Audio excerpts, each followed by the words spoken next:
and head to the kitchen because we're going to talk about toast and the beauty of it. So Maddie's not very well, so I just made her 2 slices of white toast slathered in butter, one without Marmite, one with Marmite. Mark took the plate through there and closed the door. He passed me with it. I had to put the butter on the toast. And I said, I feel like the most perfect person in the whole world came up to me in a bar, winked at me, and then left my life forever. I feel bereft. I'm not surprised. I feel grief-stricken. Oh, I want that toast.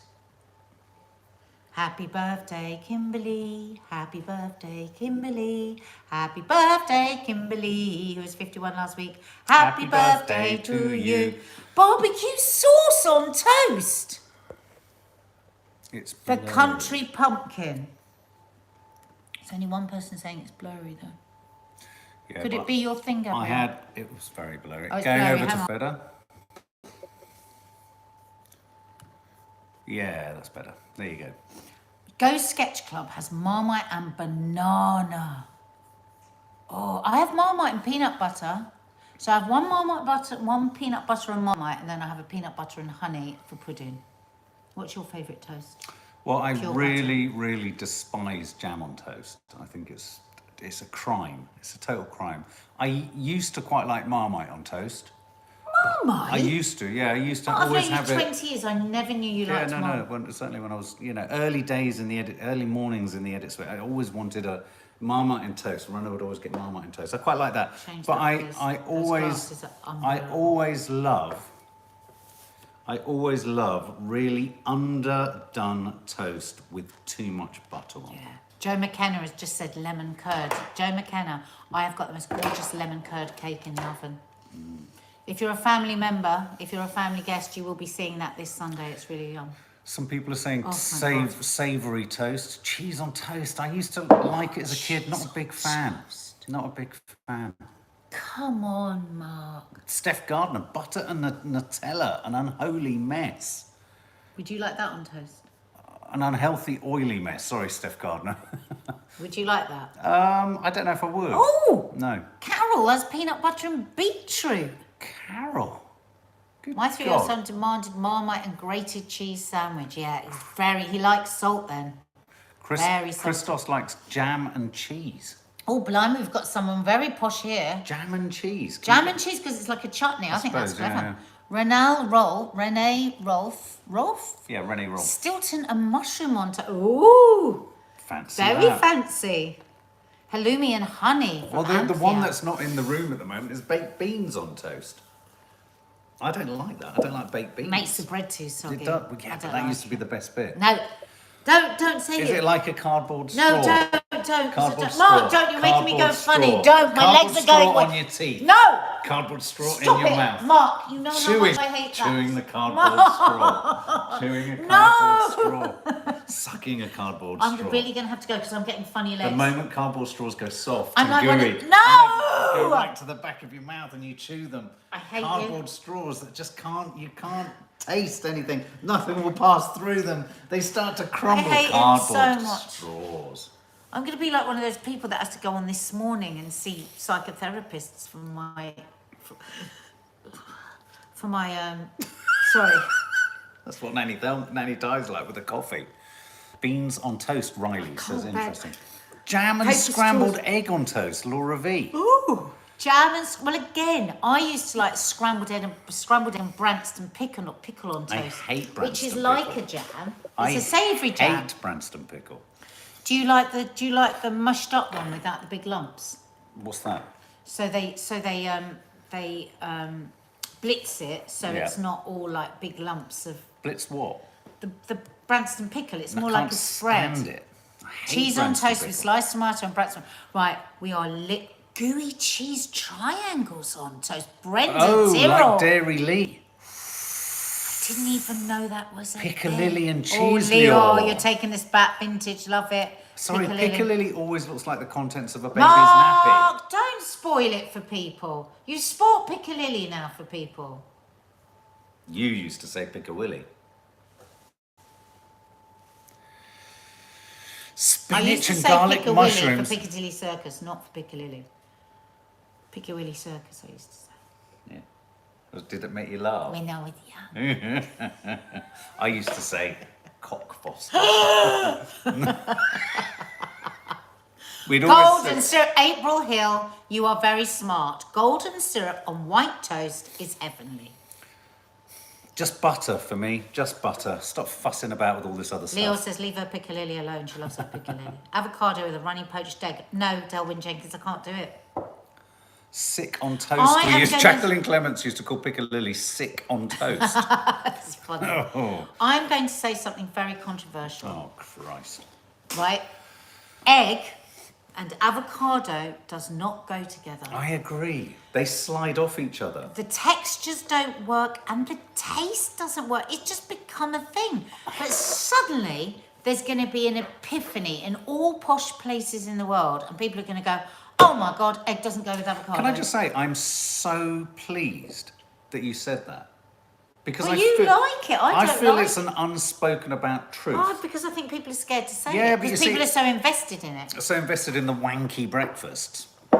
And don't Don't forget, insult guys, our dear friend here who's just said he has a poached egg on avocado. I have smashed avocado He on has it all the feta time, with I might fucking say. seeds, cracked seeds. No, everyone's going to say they love avocado and eggs, but I want you to really think about it. really think about it. Really taste it. The next time you have avocado on toast with egg, say to yourself, Is this working? is this working? Because you're actually going to come up with the answer no. In fact, since people started putting eggs with avocado, it's put me off avocado, and I used to love avocado. I want to kiss you. It's this eggs and avocado thing. Toast, Okay. Toast Anthea toppers. What's a toasting. toast Oh topper? my God, they did look like puke. They were like Hi, in Shaz's sandwich life. jars. Like in little jars like that. And Oh, you would, what, like sandwich paste. spread? Oh, my nan Yeah. used to get that salmon sandwich My spread. sister Dina went to Geordie Land at the weekend. She loves it there. I want to go up to Newcastle. She said it was so, the people were so lovely. Do you think it was the helped beach by the alcohol? was amazing. Yeah. The sky was so blue. She went to her 60th birthday party, I think. And they had, oh God, what did she say the sandwich was called? Toast toppers. No. Crab spread, Is there Julia. anyone for here from Newcastle. Newcastle? Oh, it was called a cheese savoury sandwich because she thought it was egg mayonnaise. She said, pass me egg mayonnaise. And she went, it's not an egg mayonnaise. She goes, it's cheese savoury. I can't do it. Can you do a Geordie accent? No. Way, man. Why? I like tabs, me. No, I can't do it. Anyway. What's happened? So this person in a very Geordie Happy accent birthday, said, Fiona. because Dina said, I don't know what a cheese savoury sandwich is. And she shouted across the party, ew, we've got two southerners here that don't know what a cheese savoury is. So it's three types of cheese with mayonnaise and grated onion. I said, oh, we have that one. That's your favourite thing. Grated onion? That's what you have. I don't have grated You onion. do. That When? cheese sandwich with the mayonnaise in that you get from Marks and Spencer's. Oh, that's yeah, what no, it I is. like that. I like that. I said that's Mark's favourite Yeah, I like cheese a- savoury story. A says cheese and Marisa. onion sandwich. Yeah, but it's called a cheese savoury. Cheese saviours. Claire says, Miley knows it. I often have them, says Stuart G. They're delicious. Cheese savoury Kimberly sarnies Jones. are I a went to thing. uni in Stoke. Love cheese savoury sarnies. There you go. I might do them on Instagram. 3 tits in So toast. you have like Max. a red cheese, a cheddar cheese. Is it 3 cheeses or 2 cheeses? Guys, you have to, if you love tasty toasties, go to the playlist and please make my lasagna in a tasty toasty. Kelly Thurtle liked It the is pizza so toasty gorgeous. you did. Thank you. The pizza toasty was lovely. Yeah. But the lasagna toasty I think you should do more toasties. is my favourite toasty ever. Could you do I preferred it to actual lasagna. Could you do a roast dinner and a toasty? Well, yeah, because what you'd do is you'd cook everything and then you'd put it inside the sandwich and then just cook the bread around it. You could. Okay, that's good. Wasn't it gorgeous? Joe McKenna had my lasagna toasty. It's so delicious. Yeah. Have you heard of And because they're so hot, when they come out, they're piping hot. You can make 2, put it, or if you've got a sandwich toast before, you can make them, and the other ones, when they're waiting, will stay piping hot. Andrea God. Crash, Nadia, have you heard of cauliflower pickle? No. I saw it in both those words fill me with But absolute piccalilli dread. has cauliflower in. Cauliflower pickle. Oh my God, Mark, we're 10 minutes in and we've not spoken about bloody Oh, news. Come on. God. Okay. I've got to check my cake. Well, given that we're talking about food, anything with palm oil in it, we're going to have a massive shortage of Indonesian Thank palm oil. God. Key ingredient. Palm oil is really bad for you and it's bad for the planet. Yeah, but it's going to decimate the Indonesian economy. Oh no. Yeah, exactly. The price of edible oils such as soy oil, sunflower oil, and rapeseed oil is expected to rise after Indonesia announced a surprise export palm oil ban. But hang on a minute. I mean, correct me if I'm wrong. It affects vegetable oils worldwide. Correct me if I'm wrong. Hasn't palm oil caused absolute devastation to the planet? Yeah, So, absolutely. you know, But what do you say to a nation's Well, population that's economy depends on it? I saw this program once about, because you know, there's quite a movement about not buying flowers that come from too far away. Yeah, yeah. Oh my God, this documentary was so upsetting because it actually showed how whole villages would be totally destroyed, their economics, if we didn't buy the carnations from them. And so, yes, it's all very well to just go, It's a house of cards, babe. it's an absolute house It's of a house of cards. You take one part out and it all falls apart. And obviously palm oil for me. Leon knows something about palm oil. Devastates endangered Endangered species. species, but I suppose now if it's going to killed devastate, the orangutans. You're absolutely right. but they are going to have to rethink how they make money. Well, yeah. I mean, it's just awful. So vegetable People could oils, starve. vegetable oil prices have already risen by more than 50% in the last 6 months, from labour shortages in Malaysia to droughts in Argentina and Canada. Sometimes, you know what? That prediction by the Daily Star that we've got an approximately 27 years, 233 days is beginning to look more and more possible. But the biggest thing for me in terms of palm oil, obviously, is no more Nutella. The price of Nutella is going to go through the roof too. It's also used as a biodiesel feedstock. So it's funny, isn't it? It's a little bit like the... what's it called? Sort of biodiversity, you know, the cycle of life. Yeah. You take one aspect out of the global economy and everything starts to kind of crumble around it. So it's like coffee. I mean, you know, the amount of coffee that's consumed must have an adverse effect on the planet. The amount we consume of anything must have an adverse effect on the planet. And so it's overpopulation is the problem. How the hell do we do something about that? I don't think it's even the overpopulation, it's the way we consume. Yeah, 5.6 million slices of bread are thrown away every day in this country. Yeah, absolutely. And all, I mean, the wheat, the exportation of wheat from Ukraine is huge across the world. It's totally stopped now for 2 months. Yeah, I see it. Yeah, absolutely. Is the answer to only use olive oil, Leslie S? I wonder.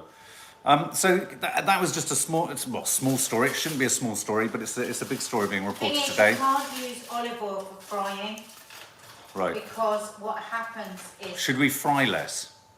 Yeah, so you, first of all, olive oil is very expensive, but secondly, it can't be taken, shouldn't be taken to a high heat. It has to be something like coconut oil, peanut oil, sunflower oil. Okay, moving on to the next story. Deadly outbreak of children's hepatitis linked to lockdown. Now, the WHO are concerned about this. The number of deaths, or I think it's relatively low. I mean, when you look at COVID numbers, I think it's 17, isn't it, in the UK. That doesn't underestimate, or that doesn't sort of diminish how severe this is to the parents of those children. But what was interesting about this acute hepatitis of unknown origin, as they've described it in Britain, is that doctors and researchers believe that this is linked, this increase in hepatitis, to lockdown, which is something you've been saying for many years, which is this idea that we all need to be subjected to, and we were concerned, weren't we, in lockdown, that actually our immune systems were going to be sort of compromised, so that when we came out, so there's a sense or a belief very that, much, isn't it, for children as well, because in uterine, mothers weren't getting the normal colds and flus and stuff that builds immunity, and then of course, I mean, even Kiki suddenly going back to school, her first term, she was just got every illness under the planet. In the immune system, we need it. We need to get ill to build our immune system. Exactly. Yeah. Which is a little bit like the vaccine idea. Yeah. Take a little bit of it, in order to kind of fight it. So you'll see that. But in terms of, in total, 169 children across 12 countries have been diagnosed since last October. There was a chap on the attacks radio the this liver. morning who had to give half his liver to his daughter. Absolutely. So it's a worry, but it hasn't yet. You know, some people are potentially suggesting or analysing whether, you know, or have been analysing, they've kind of dismissed this, whether it was connected to the vaccine. I think, if anything, if anyone asks the question ever, could this be a consequence of the vaccine, people are going to sort of slam down on them, a little bit like those people in Monsters, Inc. You're not allowed to, we've got to have an open conversation. I mean, we've got to see what, and they will be looking into that, what percentage were vaccinated. Of course they will. And, you know, also, yeah, I mean, it says there, infants may not have been exposed to viruses because of restrictions during pandemic, says whoever that was. Well, that's not may, they weren't. Absolutely. And that's what a lot of people kept saying, what is going to happen down the road? You can't, and you know, from pandemics, previous pandemics 100 years ago, there is proof that lockdowns didn't work because it would just burst out somewhere else. Please God, because we've had the vaccine, we are through it, but... Yeah. Okay, so that's the cases, increasing cases of meningitis. Hepatitis, sorry. Is hepatitis contagious? I don't know. I don't think it is. I'm not too sure. Angela Rayner was on Lorraine this morning talking as much about the fact that she feels the attack on her was a classist attack. I do. I think it was steeped too. in classism, steeped in snobbery, steeped in sexism. She said to Lorraine Kelly that even this morning she decided to wear trousers because it's kind of already infiltrated into. Of course she would. Of course she would. Into her psyche. So it's like when our girls, when something happens to them or one of their friends, they'll, like, I was talking to my daughter the other day and something had happened to her friend on the bus, and she said, "Mum, you know, she wasn't wearing anything." I said, "Don't say that to me, because it doesn't make any difference to me what she was wearing." I said, "And as women, we've got to stop just automatically going to what were we wearing and then feeling like we have to say to everybody what we were wearing." Yeah, and I just wondered whether the question, have any of you experienced... Can I just say my thing? Sorry. Go on. Because I hadn't thought of this. Yeah. Yesterday, on the radio, somebody rang up and said, could it have been a woman? Oh, yeah, no, that's a good point. That is a good point. Could it have been a It could have been. female MP? Could have been. I could imagine Priti Patel saying something like that. Careful what you say there, babe. No, but it's just my opinion. Careful what you say. But I think there was more than one MP. Yeah. But I just thought, wow, what an interesting twist. It was interesting because whoever the radio presenter was didn't pick up on that at all to have a discussion about. Elsa Pott, bit of a north-south divide maybe. Well, the north-south divide is a class divide, isn't it? And for any American, you know, followers or foreign followers, this is... sometimes when you talk about the class system in other countries, people kind of look at you a little bit like, what do you mean? What do you mean? And so class is quite a difficult thing to describe. And aspiration, you know, traditionally as a culture and as a society, we're encouraged to think that we should reach beyond the class that we're in, aren't we? Why? Rarely is it said, oh, well, you know, I am what I am. I think, you know, increasingly with younger generations that happens. You can reach to have, you know, for whatever your dreams are, but I don't think you should ever reach to step out of your class, lose your accent. But like my grandparents would often say, you know, we were sort of upper working class, and then we were lower mid. I mean, the gradations were so sort of specific. But we do. I mean, if you're listening to this in another country, we absolutely, within seconds, put people into what class they are, don't we? By the way that they speak. Yeah, no, absolutely. Have any of you experienced snobbery from people? I mean... I do all the time because of my accent. Yeah. And but the other way, there can be reverse snobbery too, is that because I don't have an accent, people think I've been privately educated and all that kind of stuff. And, you know, and in fact... Which is a shame, and that's the root of it, because you would be deemed educated and Angela Rayner would be deemed uneducated. Precisely. She didn't have a formal education, but she's a very smart woman who is self-educated, and that's where it all goes wrong. One accent means educated, another doesn't. Reese Jacob Mogg pog pants, who obviously had a very expensive education, but to me, he's one of the most stupid people that I ever listened to in any interview or anything. So, and he is very much upper class. Yeah. But then, you know, it was like you were saying the other day, wasn't it, that you met a whole load of my nephew's friends, and they were just so, you know, they're all private school educated, but they were all just so comfortable with themselves and so lovely. Because I think we can also be very prejudiced to upper class people and assume they're all going to be snooty, they're all going to be this, they're all going to be that. I do remember my nan saying to me, I think that's just as unfair that way around. when I was applying to universities and all that kind of stuff, and I was told by my teachers you should apply to Cambridge, you'd stand a good chance to get in. And I remember having this conversation with my nan, and she was like, "Oh no, you can't do that. It's too above yourself, and you'll struggle to fit in." And I think imposter syndrome is a part of that. You know, God! Look what Lee Peart just said. Do you know Jacob Rees-Mogg is only 52? Wow. I am shooketh. I know what you mean. I know what you mean. Bloody, I thought it was 105. Yeah. Yeah, no, but that was really unfair, actually, because what your nan did was say, you're not of that class. You can't even think about that because that will make you sad. Yeah, absolutely. And I think that, like, you've hit on it there, that's her saying, do not reach beyond your class. Yes, so there's a kind of contradiction. There's like try and aspire beyond your class, but you can't reach beyond your class. And I think that is the problem for the British. Beyond your class, what does that mean? Well, exactly. I mean, but I think that's the problem for the British. I think we're trapped in a class system. And can I be brutally honest?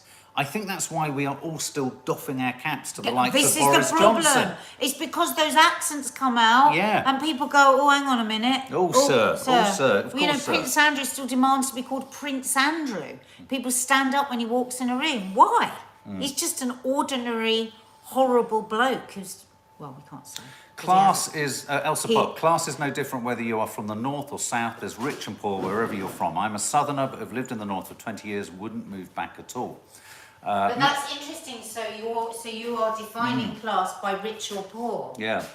So I don't necessarily define class by rich or poor. Well, how do you define it, Mark? When you are saying to yourself, because we do, don't we, automatically? I think along the lines of, it's terrible. I mean, I think along the lines of wealth. But even then, I try not to think in class terms at all. I mean, it's hard, but I try not to. Also, you know, I don't think it's something we consciously do. That's what I'm saying. I think we're just programmed to think about it. But I think we're a very classist society. And I think it's really wrong, with the exception. It's about intention, isn't it? I think it's really wrong to prejudice against upper class people simply because they're upper class. Yeah, I do. I think it's wrong to prejudice against middle class because middle class problems. Middle class problems are middle class problems, and then I think it's just absolutely reprehensible to criticise or subjugate based on working class. So I just think Angela Rayner is a victim of that. But when I take the piss out of Jacob Rees-Mogg and his accent, am I doing exactly the same thing? Yes, if you're only homing in on his poshness. Because the power is more with him, I believe, so I'm more able to do it. But is that still wrong of me to do it? Yeah, it is really. Well, I think it depends whether you're angry or aggravated by his poshness or whether you're aggravated by his supercilious nastiness. Supercilious git. And his supercilious nastiness is aggravated by his really condescending tone and manner. Yeah. Here's a good point. Lorna Jane Sullivan, I see the difference in class with the likes of shows like Made in Chelsea as opposed to Towie. That's interesting. There's a lot of prejudice against Essex. Huge prejudice against Essex. Sort of kind of all sorts of kind of stereotypes and cliches. Stuart G, I was brought up on a council estate. I'm really proud of it. It was a fantastic childhood, but folk looked down on us. Oh, see? no. Yeah. Marcia Toms, remember the two Ronnie sketch? Yes, I look up at you, but I look down at you. It was John Cleese as well, wasn't it, in that? But Sonia Donovan, I went to private school. I'm not like that. Absolutely. I think it's really just important. the assumption that you... And people do dismiss, in different... It depends on the circles you move in. I went to private school. You wouldn't think I went to private school, would you? Yeah, and I didn't at all. And sometimes you can be prejudiced against because you sound posh or you sound whatever. Whereas I get prejudiced against, like people would say, oh, you went to private school because I talk the way I talk. My mum talks very nicely. Everybody at school spoke very nicely. But it was almost like... a rebellion thing with me and my sister. Yeah. Dina is very South London, very, very South. She's more South London than I am. I know, yeah, yeah. And yet our kids speak really nicely, God knows how, with the way that I speak. Well, I shouldn't say nicely, Well, maybe because I'm what's the wrong with the way that I speak? No, but they should have a twang. No, but I have no accent. No, but they should have a twang of mine. They've got totally yours, so they have got you. So. But I can hear with with Kiki going to school now, there's all sorts of accents walking through the door. Every day she comes in, I'm like, oh, who are we today? Yeah. But do you know what they say? They say that if your child picks up accents when they're at school, don't go too crazy on them, because it's actually a sign of empathy. Yeah. And it's a way of fitting relating in to the world. and actually put in a different situation where they didn't need that accent. They'd slip straight back into their born accent. I just want to read this last comment because I really want to get the last topic in. Adele Kirby, I'm working class but used to speak in a very posh accent naturally when I was a teenager. I would always be called stuck up because of the way I spoke. Our girls. Stuck And up. Lisa's son, Carlitos, he speaks. We always say, where's he come from, Lisa? Because he speaks so posh. Yeah. And stuck up. Yeah. Final story is Johnny Depp.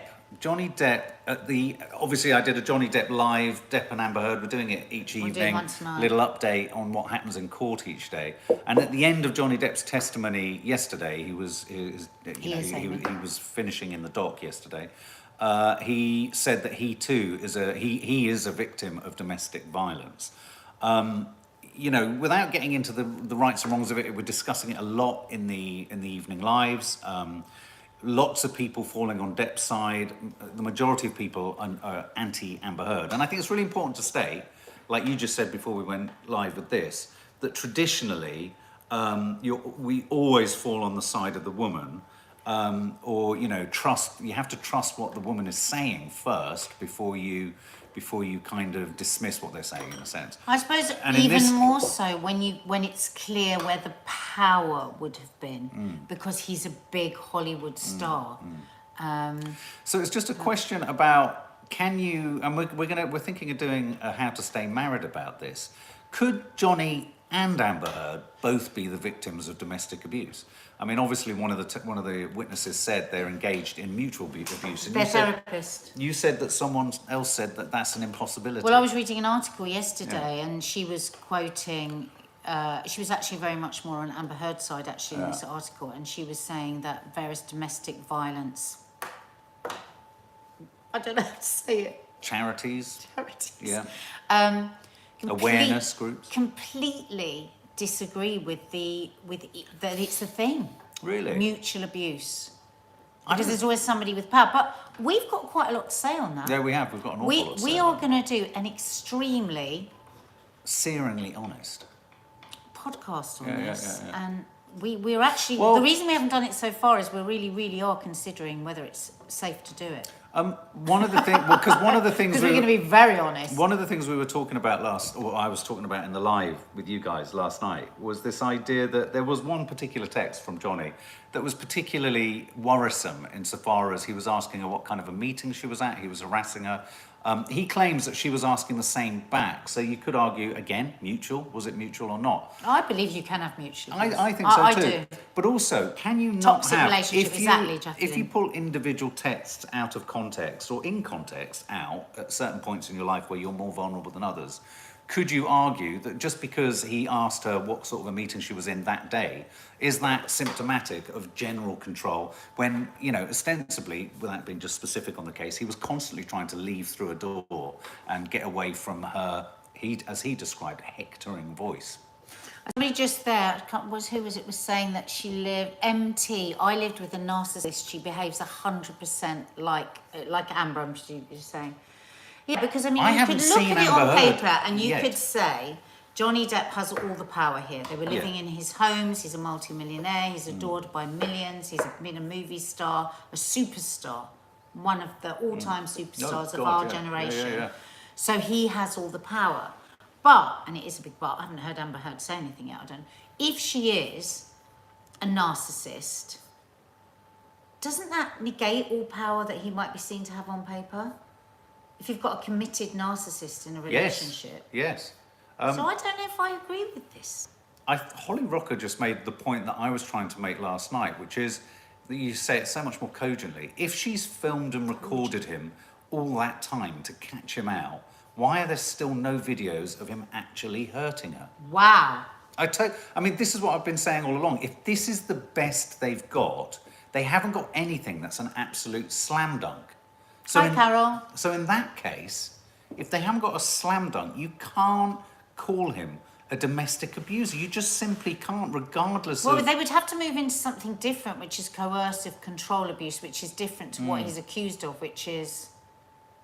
I don't know, but does that come under domestic abuse, though? Because they're showing things like the text that said she couldn't take any movies. I mean, I haven't yet, and this is why I'm really kind of can't wait to hear her in the doc. I've yet to hear her talk in real life. I mean, I've only seen her in Aquaman and one of the other films that she was in with Johnny Depp. I literally don't know what she said. I've only heard her in the recordings that I've heard. You know, so for example, her defense team said he, you know, claimed that he put a cigarette out on her. You heard the tape. She's demanding that he sits on a couch, and she says he essentially flicks the cigarette at her, or flicks the ash. It could have been even the ash, and then tries to leave. So that's not to say should you flick ash or should you flick cigarettes. Probably not, but it's dramatically different to putting a cigarette out on someone. What's this? Kimberly Jones. Depp's traumatised addict in denial. Heard seems like a narcissist, and I live with one. It destroys you. I find it very, very difficult to listen to him. Yeah. And so does Maddie. I find it really, really upsetting because he is absolutely in the grip of addiction. He's a mess. Yeah. Well, he's certainly experiencing the damage of addiction. Just as an adjunct to that, I think this isn't appropriate at all. Merchandise is popping up around the God. trial. Naturally, most of that merchandise is pro Johnny Depp and anti Amber Heard. Clearly, and here's the thing. There, for sure, there is an inordinate amount of misogyny in the attack and hate on Amber Heard. I think, you know, you've got to judge the case, you've got to do it without a sort of desire to kind of pull the woman down because she's a woman, all that sort of stuff. You know, argue the facts, argue the case, argue the nuances within the case. But I think there's a lot of anger towards her that comes from a very dodgy place. She would have a scar if he'd put a cigarette out on her. Yeah, absolutely. Absolutely would. I mean, put a cigarette out, you would be left with a horrible... I mean, someone said the jury... we should discuss this again tonight, because will a jury find against Johnny Depp in a climate where, you know, misogyny correctly, you know, there's such a... I think you can have exceptions to the majority rule. And I just worry that this might be one of those exceptions that's going to be carried through because you've got to trust the potential victim in this. Oh, this is interesting. Someone somewhere, he was... the kids with respect when he left her. I don't know anything about that. We should have a look about it. Well, he used pretty choice language about her, CUNTs and all that kind of stuff. Did he? Yeah. But equally, they're not talking about the fact that apparently Amber Heard was violent with her previous partner. So, again, there's so many things there. I tell you what, it's a right old mess between the two of them. It's the most toxic, awful relationship. They never should have gone to court. They should have just kept this bloody quiet and got themselves both to rehab. Two final thoughts. Passports. If your passport is running out, for God's sake, apply now, because the backlog is ludicrous. People can't go on holiday because they can't get their passports on time. And check that you need to have at least 3 months on your passport if you want to travel to the EU. That's a warning. And I'm sorry to hear that, Jen Legs. What's that? Sorry, Jen Legs is saying that her mum's a narcissist. Oh, no. It's so hard.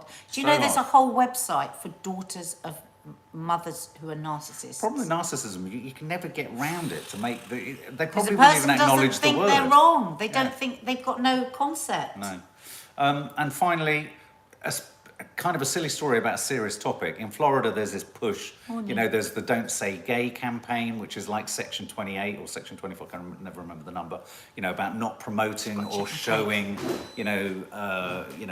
same-sex relationships or gender fluidity, you know, not wanting to acknowledge any of that. So an act, and there's lots of other legislation in Florida at the moment about pushing back against liberal wokeness, inclusiveness and all this kind of stuff. Well, someone has rather niftily said, because they're banning books, liberal-minded books that deal with difficult topics and what have you. So someone's tried to use their own sort of strategy against them and said, we need to ban the Bible because it's too woke in parts, and it talks about infanticide, killing children, rape, and bestiality. So he's saying if you're going to burn those books and ban those books, we need to take a serious look at the Bible by the same extension. So I think, trying to work out who it is who's brought the case, but he's a kind of activist. Activist Chaz Stevens has said, well, okay, by the same standards that you're using to ban PC, woke, inappropriate books for kids, you could do the same with the Bible. Have you not, jelly